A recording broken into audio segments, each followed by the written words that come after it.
What's up, people? It's your girl, Adeola. Is anybody else tired, by the way, of how Nigerians are embarrassing us all over the world? And put up Madam's photo. Madam, you're welcome to this program. How are you feeling, by the way? How is the cancer treatment? You should be feeling better. You're treating it in London, eh? Unlike some Nigerians, millions of Nigerians, when they get sick, they can't even afford to go to India. It's very nice having you on this show. So they said that you said that you are ready to go to prison. Prison, father. I don't understand, Madam Madweke. For years, we've been saying you be thief. As in that you stole money is what I'm trying to say. Money meant for the betterment of the future of millions of Nigerians. But you denied every single allegation. But now that America is involved, now that America is revealing all these secrets, suddenly you are no longer denying it. Now you are saying that you are ready to go to jail. That hurts. That hurts. As if we Nigerians that have been saying it, as if we are mumu. It is only when America says it that it becomes an issue.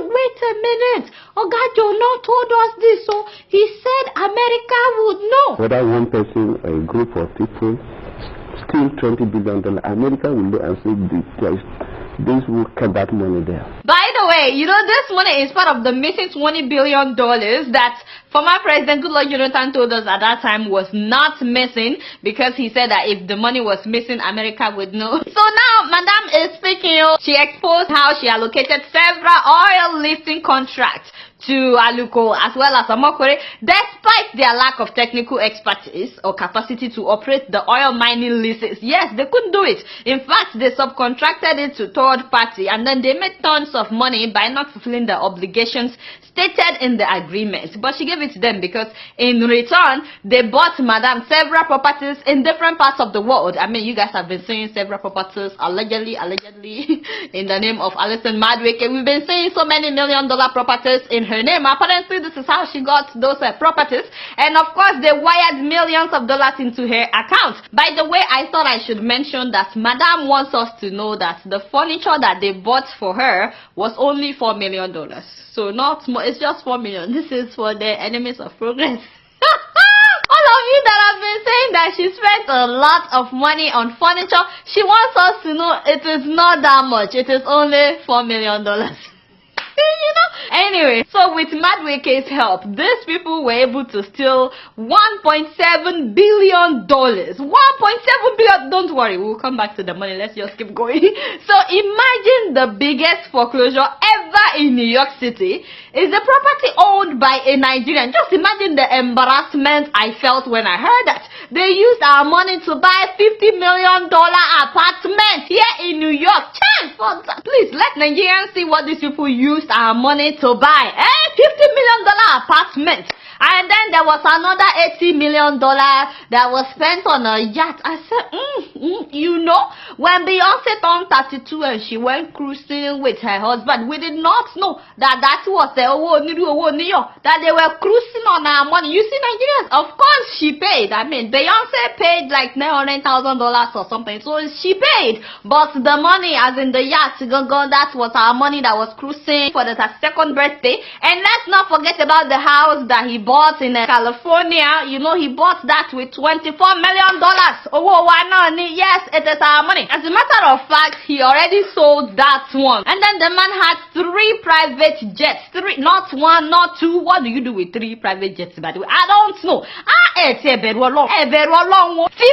exotic cars for one person alone. Okay, that just shows you the level of poverty mentality that these people have. You see money like this, you start shaking. You go and buy a big house, big yacht, 58 cars. Have that. And this is just to show off and to date Naomi Campbell. No be so. Does that even make sense? Naomi don't dump him. No be so. Naomi don't dump him. She don't move on to somebody else. You see, this is how these people let models take our money. But it pains me because I always think about what this money would have done in Nigeria. You guys remember that beautiful airport in Zimbabwe that I've been showing you for some time now? Victoria Falls Airport was built with $150 million. Father, 150. I mean, think of how many of that we would have now in Nigeria. 11 of such airports would be in different places now in Nigeria. In fact, forget about Zimbabwe. Are you guys familiar with the Enfidha International Airport in Tunisia that was built from 2007 to 2009? They spent $520 million between 2007 and 2009 to build that airport. $520 million. That means that with this money that these people stole, at least we would have 3 of such airports in Nigeria. It's a very beautiful airport, very efficient. I mean, the Cape Town International Airport in South Africa was renovated and expanded in order to look as good as it is right now with $138 million. Just $138 million. So that means if they should spend that $138 million on the airport in Lagos, what we would have right now would be the envy of so many countries. But you know, forget about airport. Madam is sick in London. No, so you think that money would have built her a very good hospital where they will be treating her in a... Yes, of course. What am I even talking about? Rush Hospital East Tower in Chicago. It was built with $654 million. Not billion. I'm talking about $1 million now. And they built it in 2011. In 2011, and do you guys know how much they make at that hospital? More than $3 billion. You see how infrastructure can fuel the economy. They spend $654 million. They are making $3 billion. And you know, I'm sure some of the people that are paying big money at such hospitals will be big Nigerian officials. Don't they treat cancer at that hospital? Of course, they treat cancer at that hospital and they only spend $654 million. And guess what? They have 8,436 employees. I'm just saying that so many people would have nice jobs today in Nigeria. And what about that hospital in Texas? Yes, the Texas Children's Pavilion for Women. That hospital was built for $575 million.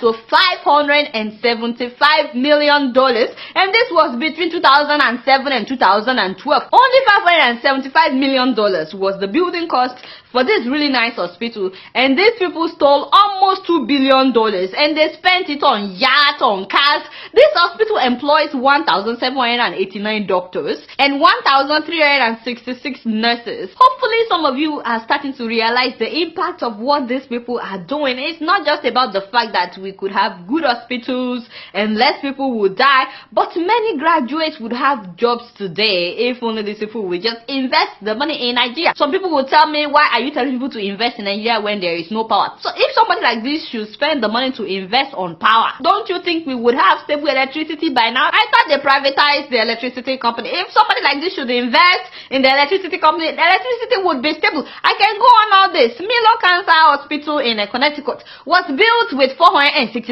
million. That is a cancer center. Even if we just have one of that in Nigeria, is it just me, or have you all noticed that it is no longer the common people that are suffering from lack of good hospitals in Nigeria? Don't you guys see celebrities, Nigerian celebrities on social media asking for funds for them to go to India, for them to go to Dubai for treatment? Have you guys not been seeing it? Instead, these people are spending this money buying houses in America. Now, the truth is, as much as we like to crucify government officials and big people for robbing the future of our children in Nigeria, even the common people are corrupt. As in, this corruption thing is now everywhere. I'm sure you guys have seen the story of the lady at ShopRite, the one that stole 554 million naira from customers within 1 month. I mean, how? How is it possible? A sales girl, Miriam Mufutao.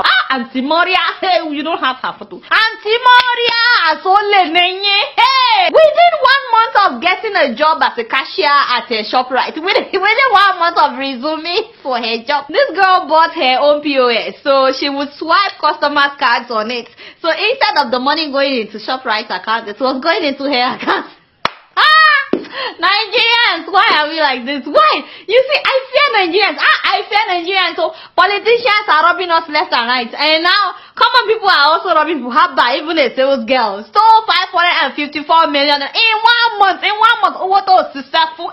You would think that she would have stopped after 1 or 2 million or 10 million. Now, like, she had to go on 554 million until she got caught. Of course, the girl will go to prison for stealing the money. Although she stole a lot of money, don't get me wrong, but I know some people that have stolen billions of dollars and they are not going anywhere. Just think of all the hospitals, the airports we would have today, how advanced Nigeria would have been if not for these thieves. And it's so clear that the government has failed us in Nigeria. You would think that by now some non-profit organizations will come together, even if it's just to build one badass hospital, just One that the whole world will be talking about and say, just one good hospital of amazing standard, at least the 1 billion that we spend every year on medical tourism, at least that would now be invested back into the Nigerian economy, you know, because once we have at least one very, very good hospital, trust me, the federal hospitals, they will feel the competition and they would improve. But another thing I found really interesting is the fact that the US did not say anything for years, all this while, when these people were buying the yacht, when they were buying the apartments in New York,